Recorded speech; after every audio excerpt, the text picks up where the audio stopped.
Right, hey guys, and welcome to another This Woodwork video blog. So I hope you enjoyed the video last week where I turned just a little off-center letter opener. That was quite an interesting technique to look at, and it's actually something I haven't done that much before.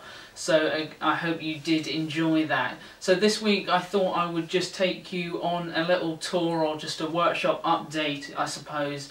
So I'll just take you around the workshop so you can get a look at what the workshop looks like now. So I like using these video blogs as an opportunity to answer questions which you guys have, and that's really what I'm just going to do today.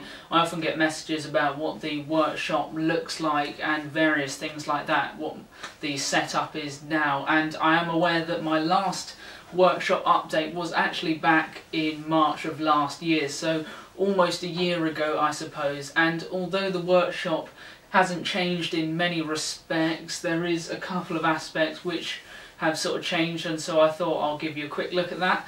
And so I'm just going to pick up the camera now and we can go, and I'll just walk you around the workshop I suppose. Right, so to start I think I'm going to come down this end of the workshop. You'll have to forgive me for this being a handheld bit of camera work, but it's just the easiest way of showing you around. So if I start over here, I've still got the drill press or pillar drill in its original home, and also the miter saw here. Also the tool racks haven't really changed over here.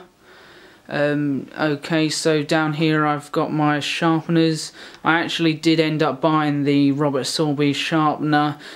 For wood turning, it's just as good as any other sharpener that I could find out there, and was actually quite a reasonable price, so that I was able to get it for anyway. So that turned out to be a really good sharpener for my wood turning tools. So yeah. So I've also got my little grinder here, and I find that really useful for grinding off the heel of a gouge so that it doesn't rub against the thing that you're turning. So having that there is also quite useful. So this little nook is a new addition I suppose, and it was just came out of what I had about, and the various well, quite bodged workbenches. This one certainly is, that I put together. Anyway, I use that for my sander, so that's quite useful.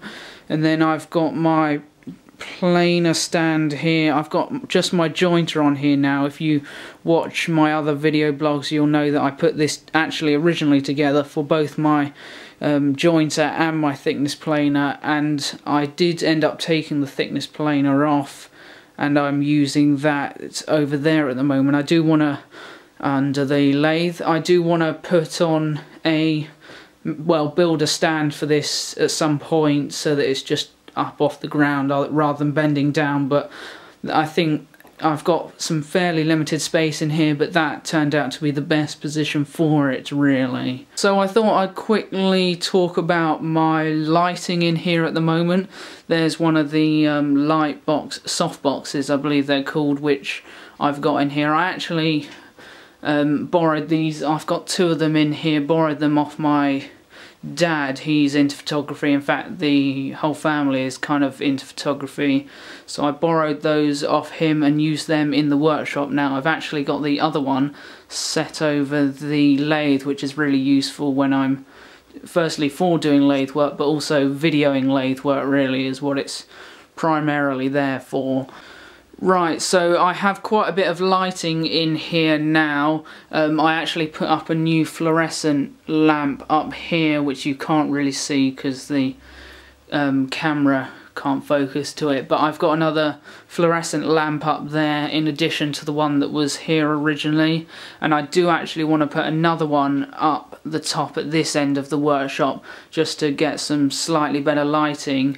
It's actually been quite a transition from coming from the old workshop trying to get good lighting in here, whereas before I had just a clear roof, so the lighting was actually really good all the time, apart from when it went dark outside of course, but the lighting was really good out in there, and so now I've sort of had to get quite a bit of lighting in here to make the videos a bit better, but I have eventually got used to it. Right, so I showed you this in one of my previous video blogs, which just another chest of drawers in here, some extra space. I've also got a computer screen set up here, and because I use a lot of CAD work for when I'm designing my projects, having a computer in here is actually really useful. But at the moment I'm not sure if I want to keep this computer here. I'm pretty sure I'm going to move it over to here, and I think that'll be a better position for it. In terms, I can set up my keyboard and mouse here sort of full time without getting in the way, as my primary sort of workspace is this newer cabinet. And here, of course, this is my table saw and router table stand, and this is actually doubling up as my workbench, of course, now, and that is because I got this. A lot of you seem to have noticed, although I don't think I've really made a huge deal about it, but my new table saw, in fact. So yeah, here's my new table saw. If you didn't already know, I did get a new table saw fairly recently, and I am in fact going to do a quick little video blog on this. I think next time, if you're interested in that, I'll give you a quick scan over that to show you what's going on with that. In terms of the existing table saw, I'm not sure what I want to do with that yet. It's still got the router attached to it, and until I make the extension on the table saw for that, I will probably be keeping that here. But at some point, in fact, I do want to build a sort of reasonable, sort of genuine woodworking workbench, I suppose, and so that's another project which I can do at some point if you're interested in that. But when that time does come, I'm not sure what I'm going to do with this old table saw. It's certainly no use to me anymore now I've got this new sort of, it's not really a cabinet saw, but I suppose it's sort of a hybrid saw if you're in the US. So in terms of other tools, I've of course have still got the bandsaw here, nice good position for it. I never seem to put the top cover on the bandsaw. It's just so much easier to be able to unwind, untension the bandsaw blade and remove the bottom and just replace the blade that quickly. So I don't know, it's probably not the safest thing to do, but that's what I seem to be doing a lot of the time. Of course, my lathe here, I can quickly show you this little setup here.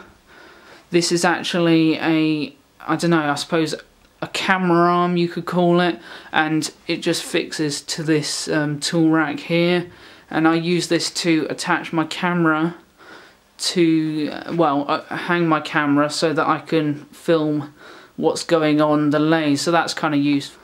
So all it really is just an articulated arm which I can position in various positions, and that way I can suspend the camera over the lathe and get the best shot, I suppose. But yeah, that's all there is to that. Right, I've got my little fan heater there. It seems to be really useful at the moment, having a fan heater. It's just got cold again in the workshop, so having a fan heater in here is actually pretty vital. Even now, even though I had that on for a few minutes prior, I've only been out here about 10 minutes and already my fingers are numb. So I think I'll just finish up this at this end, and here's just a little television set which I've set up in here. It's kind of nice to have a little TV going in case there was something on the TV which I kind of fancied watching, and that then doesn't stop me from coming out here in the workshop and getting on with some more quality content. So yeah, just a little TV there.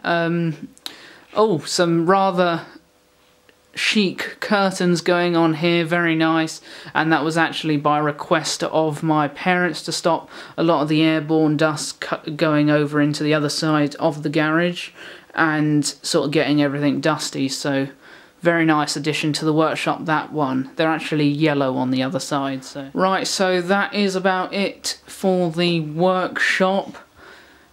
if you do have any further questions about the workshop or things in it, don't hesitate to send me a comment, and I'm sure I will address it at some point in a later video blog.